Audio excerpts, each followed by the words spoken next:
बिस्मिल्लाहिर्रहमानिर्रहीम। अस्सलामुअलैकुम। ये जिस्म जो उसकी आंखों के सामने उस वक्त बेहिस्सो हरकत पड़ा था, अभी कल तक ये उसकी कुल मता था। वो बिना पलक झपके हमजा के मुर्दा वजूद को देखे जा रही थी। पूरे घर में कहराम मचा हुआ था, मगर वो पत्थर बनी एक कोने से लगी थी। खवातीन कमरे में आती तो सबसे पहले उनकी भटकती नजरें सवेरा की मुतलाशी होती और सवेरा को देखते वो तेजी से उसकी जानिब लिपकती और गले लग लग के जारो कतार रोती। मगर उसकी आंखें क्यों बंजर हो गई थी। यकदम उसे जाने का ख्याल आया। मैयत की चारपाई के पास आई और उसे गहरी नजरों से पहले घूरती रही, फिर बोली, हमजा, मुझे याद आया, कल शाम को मैंने तुम्हारी बात का जवाब नहीं दिया जब तुमने पूछा था कि कल का क्या प्रोग्राम है भाई। वो असल में मेरे सर में शदीद दर्द हो रहा था और तुमने टीवी भी ऊंची आवाज में लगा रहा था। यार बस गुस्सा आ गया इसलिए जवाब नहीं दिया था, मगर याद करो रात खाने पे सुलह हो गई। वो हंसी, तुम ना बहुत भुलक्कड़ हो यार। हमजा, हमारी रात ही सुलह हो गई थी, उठो ना अब। अगर अभी भी नाराज हो तो माफी मांग लेती हूँ, और अगर ये मजाक है तो बेहद भूंडा मजाक है, मुझे पसंद नहीं आया। अब उठोगे या पानी लाके फेंकूं? वो पानी का गिलास लेने पीछे मुड़ी, तब दादी ने उसका हाथ पकड़ लिया। बस सवेरा, कुछ मत करना, इसे कफन पहना चुकी हैं और अब इसको निकाह बख्श दो। क्या पहना चुकी हैं, मैं क्या इसे बख्श दूं? सवेरा ने आंखें फैलाई, फिर बोली, ड्रामे कर रहा है ये, इसे मजा आता है मुझे परेशान देख के। रोज कोई नया प्लान बना के बैठा होता है। उठो हमजा। वो कफन खोलकर उसका हाथ निकालने लगी तो उसकी बहन ने उसे पकड़ा और चीखते हुए बोली, मर चुका है वो, बस करो सवेरा, उसे आखिरी वक्त में जी भर के देख लो, फिर नजर नहीं आना उसने। ये कहकर वो धाड़े मार मार कर रोने लगी, मगर सवेरा ने बहन को पीछे हटाया और फिर कोने से जा लगी। आधे घंटे बाद घर के मर्द हमजा की मैयत को दफनाने के लिए गए। औरतों का बैन ऊंचा हो गया, मगर सवेरा खाली नजरों से सब होता देखती रही, जैसे बिल्कुल गैबल दिमाग हो चुकी हो। शाम हुई, फिर रात हुई, मगर वो तो जैसे हवासों में ना थी। रात दादी उसके पास लेट गई, मगर वो तो किसी और ख्याल में रही। अगली सुबह होते ही तहम्मुल से नाश्ता तैयार किया। 8 बजे के करीब टिफिन उठा के किचन से निकलने लगी तो दादी बोली, किधर जा रही हो? कब्रिस्तान। वो तहम्मुल से बोली, क्या? दादी गिरते गिरते बची। क्या हुआ दादी, संभाल के, तुम कहीं नहीं जाओगी। दादी अजीब बातें करती है, बुढ़ापे का असर हो गया है। सवेरा बस करो ये पागलपन। दादी हाथ छोड़े मेरा। उधर हमजा अजीब आदमी कब्र में जा छुपा है, इधर आपने मुझे पागल कर रखा है। अभी सुबह उसका फोन आया था, कह रहा था कब्र में रात बहुत अंधेरा था। अरे याद आया, मुझे टॉर्च भी रखनी है। और वो कह रहा था कि कल से उसने पानी तक नहीं पिया और साथ ताकीद भी की थी कि नाश्ता टाइम से कब्रिस्तान ले आओ। दादी, पता उसने मुझे कब्र की जगह भी बताई थी कि कब्रिस्तान के निस्फ में जाके दाएं तरफ मुड़ने के बाद दूसरे सिरे पे उसकी कब्र है। वो मेरा इंतजार कर रहा है। दादी, उसने कहा, सुबह नाश्ते में चाय ना लेकर आओ, बल्कि पानी, ठंडा पानी। कल से वो धूप में जल रहा है। सवेरा बिना रुके बोले जा रही थी। दादी उसे देखती गई।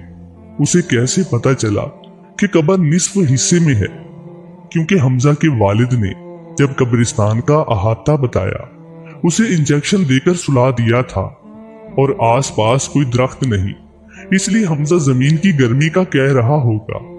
मगर ये सब सवेरा को उसने कब बताया? क्या ख्वाब देखा उसने? हाँ, ख्वाब ही देखा होगा। दादी ने खुद को तसल्ली दी और बड़े प्यार से उसका हाथ सहलाते हुए बोली, चंदा, ये टिफिन और पानी की बोतल मुझे दो, मैं भिजवा देती हूँ। दादी। सवेरा मुंह बसोरते हुए बोली, मैं भिजवा देती हूँ।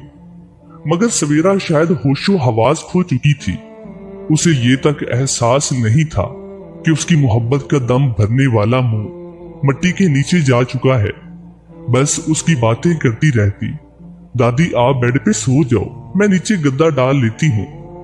क्यों मेरी रानी? दादी वो हमजा आपकी नींद की वजह से बिना बात किए चला जाता है। कल कह रहा था कि अब वहां दरबान जल्दी आने नहीं देते, शुरू में मना नहीं करते थे, मगर अब मुश्किल होती है इसलिए थोड़ी देर के लिए आता हूँ। दादी उसकी ऊट पटांग बातों से दिन ब दिन खौफ ज़दा रहने लगी थी, क्योंकि मुर्दे के हालात जिंदा लोग जान जाएं तो जिंदा रहना मुश्किल हो जाता है। मगर ये किस्मत की मारी तो नॉर्मल ही ना थी। 6 माह की सुहागन वक्त की बेरहमी की नजर हो गई थी। हवासों में कैसे रहती? दादी खामोश बैठी सवेरा को देखते हुए सोच रही थी कि उसकी इद्दत की मुद्दत खत्म होते उसे मैके भिजवा देंगी कि वो अचानक बिस्तर से उतरी और बोली, दादी वो हमजा कह रहा था कि उसके नए घर के साथ जगह खाली है। वो कह रहा था कि वो जगह तुम्हारे लिए खरीद लूं। और दादी हमजा ये भी कह रहा था कि अब जमीन की तपिश कुछ कम हो गई, बहुत ठंडी हवा इधर आती है। ये सब कैसे क्या नाम ले रहा था? हाँ याद आया, किसी अब्दुल शकूर की वजह से हुआ। क्या ओल फोल बके जाती हो तुम? बस अब तुम्हारे मुंह से हमजा का नाम ना सुनो। वो जिसका माल था वहां से ले गया। दादी के करख्त लेजे से सवेरा सहम गई, मगर दादी की फिक्र बढ़ने लगी। उन्होंने हमजा के भाई को कब्रिस्तान भेजा तो बिल्कुल सवेरा के कहे के मुताबिक था। कब्र के साथ जगह खाली थी और अब वहां किसी गोरगन अब्दुल शकूर ने 3 बड़े पौधे भी लगा दिए थे।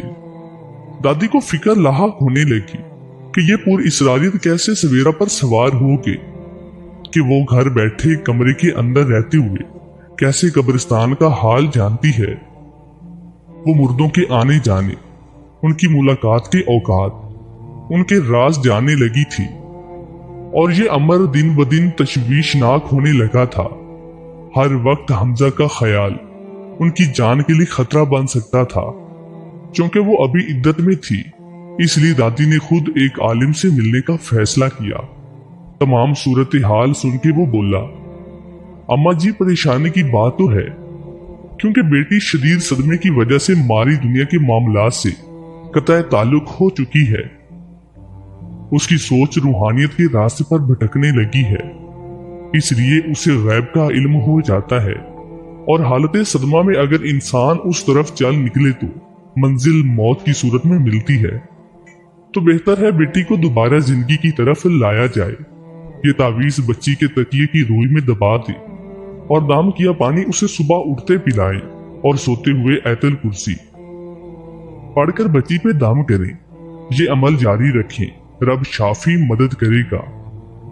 21 दिन के बाद मुझे दोबारा बुला भेजे, मैं हाजिर हो जाऊंगा। दादी की शफकत और दीन का इल्म रंग लाने लगा और धीरे धीरे सवेरा होश की दुनिया में फिर से आने लगी।